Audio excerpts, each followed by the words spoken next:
നമസ്കാരം. കാലവർഷം തുടങ്ങുന്നതിന് മുൻപേ തന്നെ നാടും നഗരങ്ങളും വെള്ളപ്പൊക്കത്തിലും ദുരിതത്തിലുമാണ്. ഓടയുടെ നിർമ്മാണം പ്രോപ്പർ അല്ലാത്തതിനാൽ ജനങ്ങളെല്ലാം വളരെയേറെ ദുരിതത്തിലാഴുകയാണ്. ഇനി ഏറ്റവും വലിയ മഴ വരുന്നെന്നാണ് പറയുന്നത്. ഈ വെള്ളം എല്ലാം കൂടെ വന്നാൽ ഞങ്ങളെ സ്ഥിതി എന്തുവാ? ഇവിടെ ഞങ്ങൾ കുറേ വീട്ടുകാരെല്ലാം ഭയങ്കര വെള്ളത്തിൻ്റെ ഒരു അടിമയായിരിക്കുകയാണ്. ഞങ്ങളെ ഇതുപോലിട്ട് കഷ്ടപ്പെടുത്തുന്നത് ശരിയാണോ? ഞങ്ങളെ ഇങ്ങനെ ഇട്ട് കൊല്ലാൻ ഗവൺമെൻറ്റിന് അധികാരമുണ്ടോ? നമസ്കാരം അങ്കിളെ. NH നവീകരണവുമായിട്ട് ബന്ധപ്പെട്ട് ഈ ഭാഗമെല്ലാം വെള്ളക്കെട്ടിലും ദുരിതത്തിലാണ്. പ്രത്യേകിച്ചും ഓടയുടെ അടുത്ത് താമസിക്കുന്നവരുടെ എല്ലാ അവസ്ഥ, അതായത് കാലവർഷം എത്തിയിട്ടില്ല. കാലവർഷം എത്തുന്നതിന് മുമ്പേ വേനൽ മഴ തുടങ്ങിയപ്പോഴേ തന്നെ വീടും പരിസരവും എല്ലാം വെള്ളത്തിൽ മുങ്ങുന്നൊരവസ്ഥയിലേക്ക് മാറി. അതിനെക്കുറിച്ച് എന്താണ് പറയാനുള്ളത്? നമ്മളെ ഈ നാഷണൽ ഹൈവേയിലെ പണി തുടങ്ങിയതിന് ശേഷം ഇപ്പം ഈ ഓട നിർമ്മാണം സംബന്ധിച്ച് ഇവിടെ ഞങ്ങൾ കുറേ വീട്ടുകാരെല്ലാം ഭയങ്കര വെള്ളത്തിൻ്റെ ഒരു അടിമയായിരിക്കുകയാണ്. കാര്യം എന്ന് പറഞ്ഞാൽ വീട്ടിലോട്ട് കയറാനോ ഇറങ്ങാനോ ഈ അഴുക്ക വെള്ളങ്ങളെല്ലാം നമ്മളെ വീട്ടിലും പരിസരത്തും, അതേപോലെ വാഹനം ഇറക്കാൻ വയ്യ, വണ്ടി ബൈക്ക് പോലും ഇറക്കാൻ വയ്യ. ആൾക്കാർക്ക് ഒരു അസുഖം വന്നു കഴിഞ്ഞാൽ നമുക്ക് നമ്മളെ വീട്ടിലൊക്കെ എന്ന് പറഞ്ഞാൽ ഒരു പ്രായം ചെന്ന ഒരു വലിയമ്മയുണ്ട്, അവരെ നമുക്ക് കൊണ്ടുപോകാൻ ആശുപത്രിയിൽ കൊണ്ടുപോകാൻ പറ്റുന്നില്ല. ചുമന്ന് വേണം ഇനി റോഡിൽ കയറ്റാൻ. ആ അവസ്ഥയിലാണ് ഇപ്പോഴത്തെ ഹൈവേയുടെ പണി പോകുന്നത്. അത് ഒന്നുകിൽ ഈ ഉത്തരവാദിത്തപ്പെട്ട ആൾക്കാർ ഇതിനെപ്പറ്റി എന്തെങ്കിലും ഒരു സ്റ്റഡി ചെയ്ത് ഇതിന് വേണ്ടുന്ന ഒരു നവീകരണം ഇത് ചെയ്ത് നമുക്ക് വീട്ടിലോട്ട് ഇറങ്ങാനുള്ളൊരു സാഹചര്യം ഉണ്ടാക്കി തരാത്തത് നമ്മളെ ഇവിടുത്തെ ഈ ഒരു പഞ്ചായത്തിൻ്റെയും മറ്റുള്ള ഇതിൻ്റെ നാഷണൽ ഹൈവേരെയും മറ്റൊരുക്കളെല്ലാവർക്കുള്ളേയും ഒരു പിടിപ്പുകേടാണ്.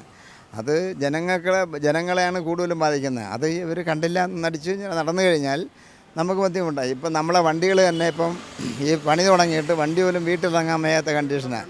എല്ലാം വീട്ടിൻ്റെ ഫ്രണ്ടിൽ ഈ റോഡിൻ്റെ അരുവിന് ഇടാൻ പോലും പറ്റുന്നത്. ഇട്ട് കഴിഞ്ഞാൽ ഉടനെ പെറ്റിയടിക്കുകയാണ്.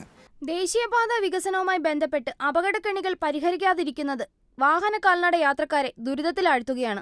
കൊട്ടിയം മുതൽ കല്ലുവാതുകൾ വരെയുള്ള യാത്ര അതിസാഹസികം തന്നെയെന്ന് പറയാം. മെയിൻ പോയിന്റുകൾ ചൂണ്ടിക്കാട്ടുകയാണെങ്കിൽ കൊട്ടിയം ജംഗ്ഷൻ, ഇത്തിക്കര പാലം, തിരുമുക്ക് റോഡിന്റെ രണ്ട് വശവും അത് എടുത്തു പറയാതിരിക്കാനാവില്ല. നമ്മളിപ്പോൾ തിരുമുക്ക് ജംഗ്ഷനിലാണ് പ്രോപ്പറായിട്ട് നിൽക്കുന്നത്. അപ്പോൾ ഇവിടെ ഈ സർവീസ് റോഡ് നിർമ്മാണമൊക്കെ ആയിട്ട് ബന്ധപ്പെട്ട് ഒരുപാട് ബുദ്ധിമുട്ടുകൾ അനുഭവിക്കുന്നുണ്ട്. അതിനെക്കുറിച്ചൊന്ന് പറയാമോ നമ്മളോട്? ഇവിടെ എന്ന് പറഞ്ഞാൽ ചാത്തന്നൂർ, തിരുമുക്കെന്ന് പറയുന്നത് പരവൂര് പൊട്ടുന്ന പ്രധാനപ്പെട്ട ഒരു കവലയാണിത്. ഇവിടെ നിന്ന് പറഞ്ഞു കഴിഞ്ഞാൽ ഇപ്പോൾ ഈ ഹൈവേയുടെ പണി തുടങ്ങിയിട്ട് ഒരു വർഷത്തിൽ കൂടുതലായി.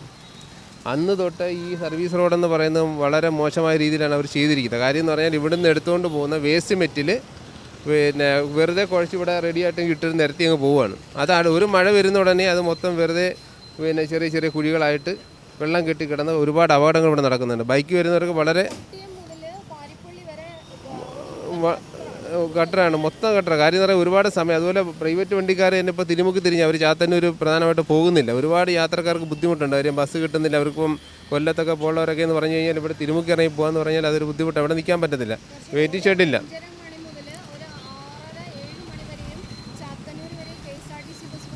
ഓടുന്ന കാര്യം KSRTC ഉണ്ടെങ്കിൽ തന്നെ എല്ലാവർക്കും അത് യാത്ര ചെയ്യാൻ പറ്റത്തില്ലല്ലോ. പ്രൈവറ്റ് വണ്ടി കണക്കുള്ള ഒരു സേഫ്റ്റി ആളുടെ രീതിയിൽ പോകാനും വരാനൊന്നും പറ്റത്തുമില്ല. അതിൻ്റെതായ ഒരു ബുദ്ധിമുട്ടുമുണ്ട്. കാര്യം ഇവിടെ വരുന്നവർ ഇപ്പോൾ തിരുവനന്തപുരത്ത് പോകണം എന്നുള്ളവരാണെങ്കിൽ ഇവിടെ വണ്ടി തിരിഞ്ഞ് കൊട്ടിയത്തോട്ടങ്ങ് പോവുക, അവർ ചാത്തന്നൂരോട്ട് പോകുന്നില്ല. അന്നേരം അതിൻ്റെ ഒരു ബുദ്ധിമുട്ടുണ്ട്. ഈ റോഡിൻ്റെ ഒരു തുടക്കത്തിലെ നല്ല രീതിയിൽ ചെയ്തിരുന്നുവെങ്കിൽ ഈ ഒരു ബുദ്ധിമുട്ട് വരത്തില്ല. കാര്യം എന്ന് പറയുക സർവീസ് റോഡ് നല്ല രീതിയിൽ അവർ ചെയ്തിട്ടില്ല. വളരെ മോശമായ രീതിയിൽ അവർ അവഗണനയിൽ ഇട്ടിരിക്കുകയാണ് വർഷങ്ങളായിട്ട്. കാര്യം എന്ന് പറഞ്ഞാൽ ഇപ്പോൾ മഴയായതുകൊണ്ട് നമ്മൾ ഈ പൊടിയൊന്നും കൊള്ളാതെ ഇവിടെ നിൽക്കുകയാണ്.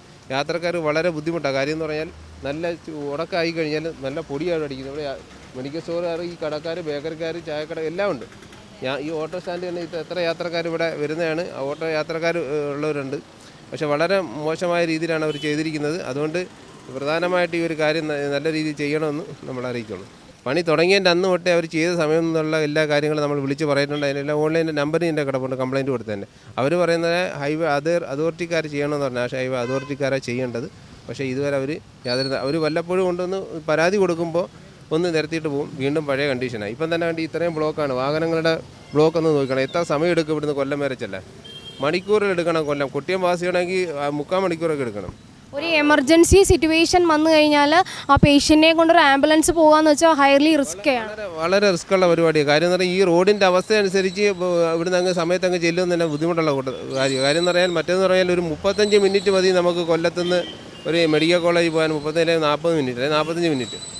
ഇപ്പോഴെന്ന് പറഞ്ഞാൽ ഒരു 1.5 മണിക്കൂർ 2 മണിക്കൂർ വരെ എടുക്കും. ആ ഒരു അവസ്ഥയാണ് ഒരു പേഷ്യൻറ്റിനെ കൊണ്ടുപോയി കഴിഞ്ഞാൽ. ആ ഒരു ബുദ്ധിമുട്ടുണ്ട്. വേനൽ മഴയിൽ വാഹനങ്ങൾ പോകുന്നത് രസമുള്ള കാഴ്ചയ്ക്കൊപ്പം തന്നെ ഇരുചക്ര വാഹനക്കാരെ പതിയിരിക്കുന്ന അപകട കുഴികളും കെണികളും കണ്ടില്ലെന്ന് നടിക്കാൻ പറ്റില്ല. എല്ലാ തവണയും കാലവർഷം എത്തുമ്പോഴായിരുന്നു ജനങ്ങളും മാധ്യമങ്ങളും ദുരിതപ്പെയ്ത്തും കെടുതികളെക്കുറിച്ചും പറഞ്ഞും പരാതിപ്പെട്ടും മാറി താമസിക്കലും നടത്തിയതെങ്കിൽ ഇപ്പോൾ നാഷണൽ ഹൈവേ വികസനം വന്നപ്പോൾ വൈകുന്നേരമായാൽ മിക്ക ബസ്സുകളും ചാത്തന്നൂരിനപ്പുറത്തേക്ക് പോകാറില്ല. ഏറ്റവും ദുസ്സഹമായ യാത്ര ആംബുലൻസിൻ്റേതാണ്. ഒരു രോഗി അത്യാസന്ന നിലയിൽ മെഡിക്കൽ കോളേജിൽ എത്താനെടുക്കുന്ന സമയം കണക്കിലെടുത്താൽ നാട്ടിലെ പൗരന്മാരുടെ ബലി എന്ന് തന്നെ പറയേണ്ടി വരും. ഇത്തരം ദുരിതങ്ങൾ സമുദ്രാവിഷൻ ചൂണ്ടിക്കാട്ടുന്നത് അശാസ്ത്രീയമായ ഓട നിർമ്മാണം മൂലം വലയുന്ന അനേകം ജനങ്ങളുടെ ദുരവസ്ഥ കൂടിയാണ്. അപ്പം ഈ NH നവീകരണവുമായിട്ട് ബന്ധപ്പെട്ട് ഇപ്പം ഈ വീടിൻ്റെ സൈഡിലൂടെ ഓട പോയിട്ടുണ്ട്. അപ്പം അത് നിങ്ങൾക്ക് ഉണ്ടാക്കുന്ന ബുദ്ധിമുട്ട് എന്തൊക്കെയാണെന്നൊന്ന് പറയാമോ? അത് ഞങ്ങൾക്ക് ഉണ്ടാക്കുന്ന ബുദ്ധിമുട്ടെന്ന് പറഞ്ഞാൽ ഒരു മനുഷ്യത്വം ഇല്ലാത്ത പള്ളിക്കുടത്തി പോയിട്ടില്ലാത്ത ആളുകളാണ് ഈ ഓട പണിയുന്നത്. കാരണം വെള്ളം പോകാൻ വേണ്ടി ഒരു വശത്ത് ഓട കെട്ടിയിട്ട് ആ ഇപ്പുറം ഇടതുവശം മുഴുക്കെ അങ്ങ് ഹോളിട്ടാൽ വെള്ളം അങ്ങോട്ട് മുമ്പോട്ട് പോകുമോ? അതിനകത്തൂടെ ഈ സൈഡിലിറങ്ങി അടുത്തുള്ള വീടുകളിലങ്ങ് കയറുക. അതുപോലെ തന്നെ ഇത്രയും വെള്ളം വരുന്ന ഈ സ്ഥലത്ത് ഭയങ്കര ഒരു കലങ്ങുണ്ടായിരുന്നു. ആ കലങ്ങ് അടച്ചു വെച്ചിട്ട് റോഡ് പണിയുന്ന എങ്ങനെ? അന്നേരം ഈ വെള്ളം അപ്പുറത്ത് കഴിയുന്ന ഇതിലേക്കൂടെ അത് ഏത് ടെക്നോളജിയാണ്? ഇത് ഇത്രയും നമ്മളെ വീട്ടിലാണെങ്കിൽ ഒരിച്ചിരി താന്ന് നിൽക്കുകയാണ് വീട്. അവിടെ 2 പ്രാവശ്യം വെള്ളം കയറി ഞങ്ങളെ ഫയർഫോഴ്സുകാർ വന്നാണ് ഈ വെള്ളത്തിൽ നിന്ന് പൊക്കി കരയ്ക്കാക്കിയത്. പിന്നെയും വെള്ളം കയറുക. ഇപ്പം ഒരു 10-50 ലക്ഷമെങ്കിലും ആയി കാണും. ഒരു ഓട പണിഞ്ഞ് 2 കുഴലിട്ടിട്ടുണ്ട്. ആ കുഴലിലോട്ട് വെള്ളം മണ്ണ് കയറി അടയും.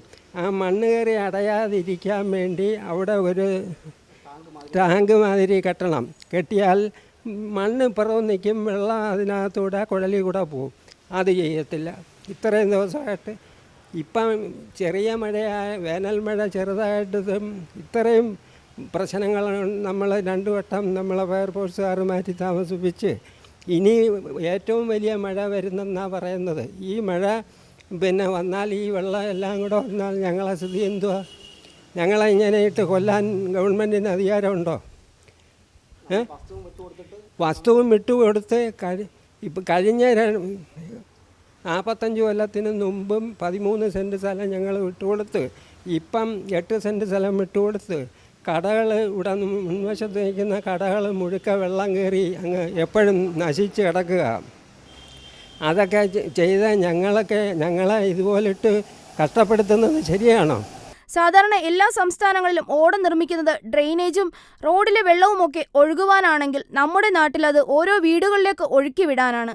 കാൽനടയാത്രക്കാർ കുഴിയിൽ വീഴുക സ്ഥിരം സംഭവമായി മാറുന്നു. കടകൾ, റേഷൻ ഷോപ്പുകൾ, ഹോട്ടലുകൾ ഇവയെല്ലാം ഇപ്പോഴേ ഭീതിയിലാണ്. എന്ത് നടപടി സ്വീകരിക്കുവാനാണ് ദുരന്ത നിവാരണ അതോറിറ്റി ഉൾപ്പെടെയുള്ള അധികാരികൾ മൗനം പാലിക്കുന്നത്? അപ്പം ഈ സർവീസ് റോഡ് നിർമ്മാണവുമായിട്ട് ബന്ധപ്പെട്ടിപ്പം ഈ റോഡിനോട് ചേർന്ന് തന്നെ കടയുള്ളത്. അപ്പം അതുപോലെ തന്നെ ഇവിടെ ഉണ്ടാകുന്ന ബുദ്ധിമുട്ടുകൾ എന്താണെന്നൊന്ന് പറയാമോ? എന്ന് പറഞ്ഞാൽ ഈ മഴ പെയ്ത് കഴിഞ്ഞാൽ ഇത് വെള്ളം കുഴിയാവും. കുഴിയായിട്ട് ഈ വെള്ളം ഈ കടയുടെ സൈഡിലടിക്കുകയും പിന്നെ ഈ യാത്രക്കാർക്ക് ഭയങ്കര ബുദ്ധിമുട്ടാണ്. അവരെ വെള്ളവും എല്ലാം ഓരോരുത്തരുടെ ശരീരത്തൊക്കെ വീഴുകയും പിന്നെ ഈ വണ്ടി ജാമാവുന്നുണ്ട്. പിന്നെ ഈ കുഴികളെന്ന് പറഞ്ഞാൽ ഇവർ കുഴി ആകുമ്പോഴത്തേക്ക് ഒരു കുറച്ച് മണ്ണും മെറ്റിലും കൊണ്ടിടും. ഇട്ട് ഒരു മഴ പെയ്ത് കഴിഞ്ഞാൽ ഇത് കുഴി അങ്ങ് വലുതാവും. വലുതായിട്ട് ഈ സ്കൂട്ടർ ഒക്കെ വന്ന് അതിനകത്ത് വീണ് ഒരുപാട് അപകടങ്ങൾ കൂടെ സംഭവിച്ചുകൊണ്ടിരിക്കുകയാണ്. സ്കൂട്ടറുകാർക്കാണ് ഏറ്റവും വലിയ ബുദ്ധിമുട്ട്. വലിയ കുഴിയാകുമ്പോൾ പിന്നെ സ്കൂട്ടറുകാർ വരും, സ്കൂട്ടർ ഫാമിലിയായിട്ടായിരിക്കും വരുന്നത്. അതിനകത്ത് വീണിട്ട് മറിഞ്ഞ് വീണ് അങ്ങനെ ഒരുപാട് പ്രാവശ്യം ഒരു ദിവസം ഒന്നെങ്കിലും നടക്കുന്ന ദിവസമില്ലാത്ത ദിവസങ്ങളില്ല. പിന്നെ മഴ പെയ്ത് കഴിഞ്ഞാൽ തിരക്ക് കണ്ട, വണ്ടിയുടെ തിരക്ക് കണ്ട, ഇങ്ങനെ ജാമായാണ് പോകുന്നത്. എൻ്റെ പേര് ജയപ്രസാദ് എന്നാണ്. ഞാൻ കല്ലുവാതുക്കൽ UPS സ്കൂളിൻ്റെ ഓപ്പോസിറ്റ് സൈഡിലുള്ള വീട്ടിലാണ്, JS ബെയ്ത്ത് എന്ന് പറയുന്ന വീട്ടിലാണ് താമസിക്കുന്നത്. ഞാനും എൻ്റെ കുടുംബമായിട്ടാണ്. നമുക്ക് റോഡിൽ നിന്ന് ഇങ്ങോട്ട് വരാനുള്ള വലിയ ബുദ്ധിമുട്ടുകളാണ്. വണ്ടി പാർക്ക് ചെയ്യാൻ പറ്റില്ല. റോഡ് സൈഡിൽ വണ്ടി പാർക്ക് ചെയ്തിട്ട് കഴിഞ്ഞ ആഴ്ച ഒരു ഇൻഫർമേഷൻ ഒരു ബോർഡ് പോലും വയ്ക്കാതെ വന്ന് നമ്മളെ വണ്ടിക്ക് ഫൈൻ അടിച്ചിട്ട് പോയി. അപ്പോൾ അറ്റ്ലീസ്റ്റ് ഒരു ബോർഡ് വയ്ക്കുക, അല്ലെങ്കിൽ നമുക്കൊരു ഇൻഫർമേഷൻ തരാം. വണ്ടി നമ്മൾ എവിടെ ഇടും? റോഡിലിടാൻ പറ്റില്ല, വീട്ടിനകത്തേക്ക് കൊണ്ടുവരാനുള്ള മാർഗ്ഗമില്ല. നമ്മൾ കുറച്ച് മണ്ണൊക്കെ ഇട്ട് ഇപ്പോൾ വീട്ടിലോട്ട് ഇറക്കിയിട്ട് കുറച്ച് ദിവസം ഞാനിവിടെ ഇല്ലായിരുന്ന സമയത്ത് വേറെ പൈപ്പിൻ്റെ പണിയാന്തോ തോണ്ടിയിട്ട് നമുക്ക് വീട്ടിലോട്ട് ഇറങ്ങാനും വയ്യ, വണ്ടി പുറത്തോട്ട് ഇറക്കാനും വയ്യാത്ത ഒരവസ്ഥയിലാണ്. ഇത് എത്രയും പെട്ടെന്ന് ഇത് പരിഹരിച്ച് തരണമെന്നാണ്. എല്ലാ വീട്ടുകാർക്കും റോഡിൽ നിന്ന് വീട്ടിലേക്ക് ഇറങ്ങാനും അവരുടെ വണ്ടി പാർക്ക് ചെയ്യാനുള്ള അറ്റ്ലീസ്റ്റ് വണ്ടി ഒന്ന് റോഡിൻ്റെ സൈഡിൽ നിർത്താനുള്ളൊരു അവസരമെങ്കിലും ഉണ്ടാക്കി തരണമെന്നാണ് പറയാനുള്ളത്. പിന്നെ മൊത്തത്തിൽ മഴ പെയ്ത് കഴിഞ്ഞാൽ വെള്ളമെല്ലാം നമ്മളെ വീട്ടിനകത്ത് കയറുക, തിരിച്ച് പോകുന്ന വരെ നമുക്ക് വീട്ടിൽ നിന്ന് പുറത്തോട്ട് ഇറങ്ങാനും ഒന്നിനും വയ്യാത്തൊരവസ്ഥയാണ്. നമുക്ക് നാട് നന്നാക്കണതിൻ്റെ കൂടെ നമ്മുടെ പരിസരത്തുള്ള വീടുകളെയും കൂടെ ശ്രദ്ധിച്ചിട്ട് കാര്യങ്ങൾ ചെയ്താൽ വളരെ ഉപകാരമായിരിക്കും.